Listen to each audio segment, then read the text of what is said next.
Le sujet de la sexualité est encore tabou dans de nombreuses familles. Il n'est certes pas donné à tout le monde d'être à l'aise afin de parler de ce sujet délicat, ni même aisé de savoir quand ni comment parler de ce sujet avec ses enfants. Alors, me voici. Afin de préparer le contenu de cette vidéo, j'ai fait une récolte de questions il n'y a pas très longtemps sur ma page Instagram, et j'avoue en avoir eu beaucoup plus que ce que je pensais. Je pense donc avoir ciblé juste en te parlant aujourd'hui de sexualité, et j'espère que tu trouveras dans cette vidéo les réponses à toutes tes questions. Si ce n'est pas le cas, comme tu le sais, tu peux toujours m'écrire un commentaire ou un message privé.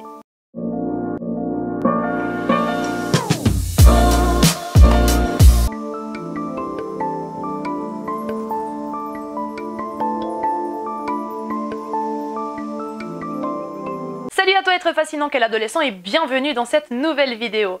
Si tu ne me connais pas encore, je m'appelle Pauline, je suis enseignante à l'école secondaire et j'ai aussi un cabinet de développement personnel. Dès l'enfance, on commence à découvrir son corps et les sensations qu'il nous procure. À l'adolescence, celui-ci se transforme. Il grandit, se développe, se couvre de poils, bref, c'est la puberté. Il est parfois très difficile de se réapproprier ce nouveau corps, et si c'est ton cas, sache que tu n'es pas le ou la seule à vivre ça. Ah oui, c'est rassurant. C'est un âge où on se compare énormément aux autres, et il est très rare malheureusement de voir un adolescent collé à l'image à laquelle il aimerait ressembler. Je ne vais pas m'étendre sur le sujet aujourd'hui car ce n'est pas le but de la vidéo, mais si toi tu ne te sens pas bien dans ton corps et que tu as envie d'une vidéo à ce sujet, fais-moi signe. Avec la puberté et à l'adolescence de manière générale, filles et garçons sont nombreux à se poser des questions sur la masturbation.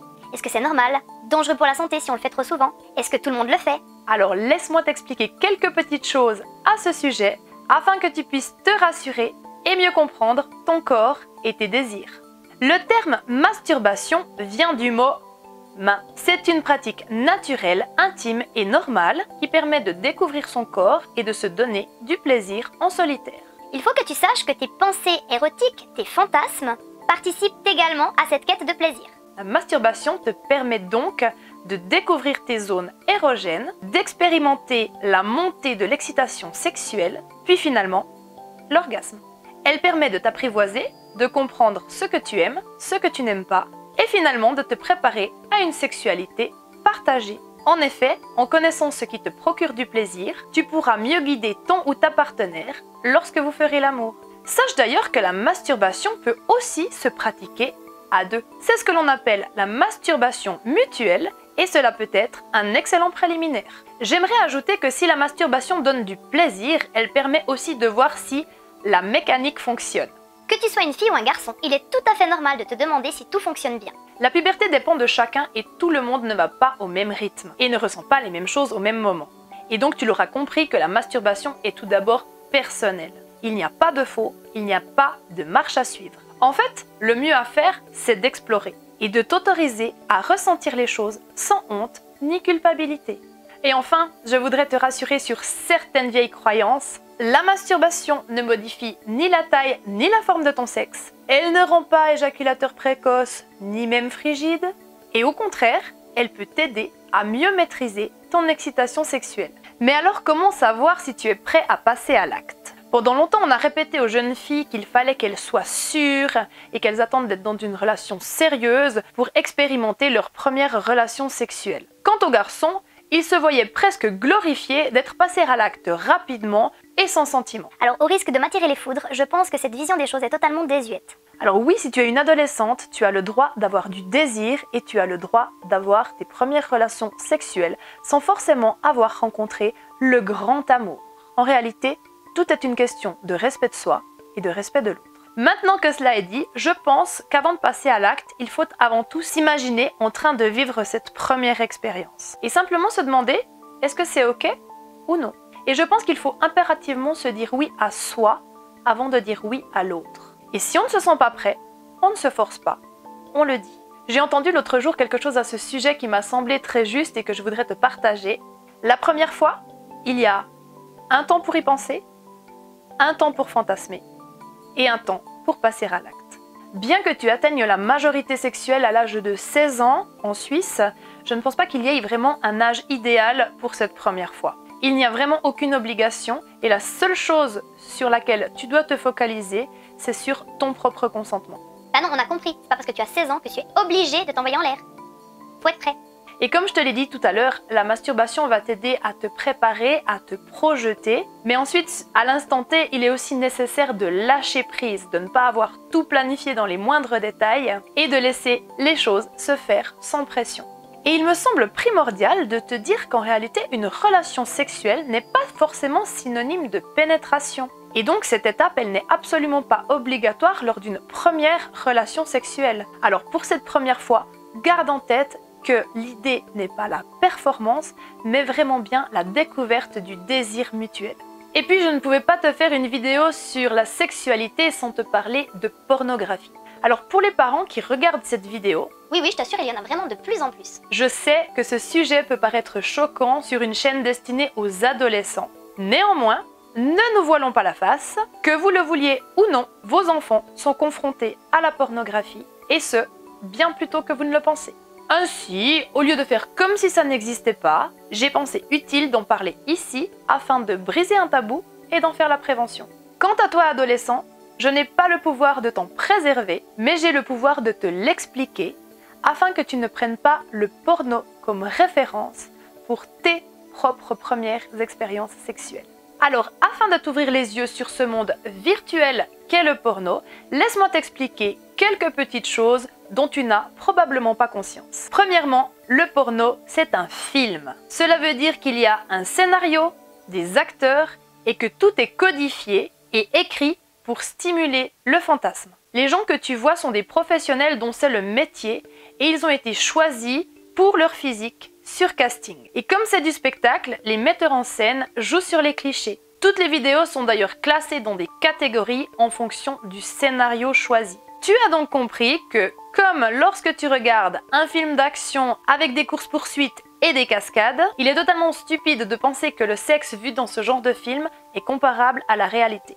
Mais plus que de donner une image faussée de la réalité, le porno peut réellement poser problème et je vais t'expliquer pourquoi. D'abord, avant l'âge de 15-16 ans, tu n'as pas vraiment de discernement quant aux images que tu vois. C'est-à-dire que tu peux avoir conscience que c'est pour du faux, mais ton cerveau, lui, va enregistrer les informations que tu perçois. Ensuite, le porno peut provoquer de graves angoisses. Physique, taille, pratique, performance, je développe. Au niveau physique, je te rappelle que ce sont des acteurs choisis pour leur physique justement et que toi, tu n'as pas besoin d'avoir un corps de mannequin pour avoir tes premières expériences sexuelles. Au niveau de la taille du sexe masculin qui est souvent démesurée, Céline Tran, ancienne actrice porno, casse le cliché et affirme que c'est seulement une question de rendu face à la caméra. Bah oui, pour que ça se voit mieux quoi. Donc là encore, pas besoin de te comparer ou d'avoir un sexe énorme pour donner du plaisir à ton ou ta partenaire. Cela n'a absolument rien à voir. Au niveau des pratiques, et bien que cela évolue gentiment, les scénarios des films X sont souvent basés sur le plaisir masculin et ou sur les clichés, comme je te l'ai dit tout à l'heure. Alors je vais volontairement pas rentrer dans le détail des scénarios, mais ce que j'aimerais que tu retiennes, c'est qu'il n'y a absolument aucune obligation de reproduire les pratiques que tu vois dans ce genre de film dans ta propre sexualité. Si tu n'as pas vu ma vidéo qui concerne le consentement, je t'invite à aller la visionner car je t'y explique que chaque acte doit être volontaire, désiré librement sans contrainte et de manière éclairée par les partenaires. Au niveau de la performance, je te rappelle que le porno c'est un show. On tourne une scène, puis une autre et ensuite on coupe, on fait le montage du film. Encore une fois, rien à voir avec la réalité d'une relation sexuelle. En bref, il n'y a pas de durée à un rapport sexuel. Il n'y a pas de choses à faire ou à ne pas faire. Il n'y a même pas d'ordre pour faire les choses. C'est au feeling et dans le respect. Et pour clore le sujet du porno, beaucoup de films X montrent des rapports non protégés. Et là encore, Céline Tran explique que les acteurs professionnels sont très souvent dépistés et contrôlés avant les tournages. Ils ne prennent donc pas de risques et je pense que c'est très important de le mentionner dans cette vidéo. Je ne vais pas m'étendre sur la protection parce que je pense que tu es au clair. Sache juste qu'on parle souvent du VIH parce que encore aujourd'hui c'est une maladie qui ne se soigne pas, mais on parle plus rarement de toutes les autres IST, alors j'ai décidé que je te ferai prochainement une vidéo uniquement à ce sujet. Et pour terminer cette vidéo, j'aimerais te parler de quelque chose qui me tient à cœur. Je me souviens dans mes propres cours d'éducation sexuelle à l'école. Ben oui, ça date, merci de me le rappeler, c'est sympa.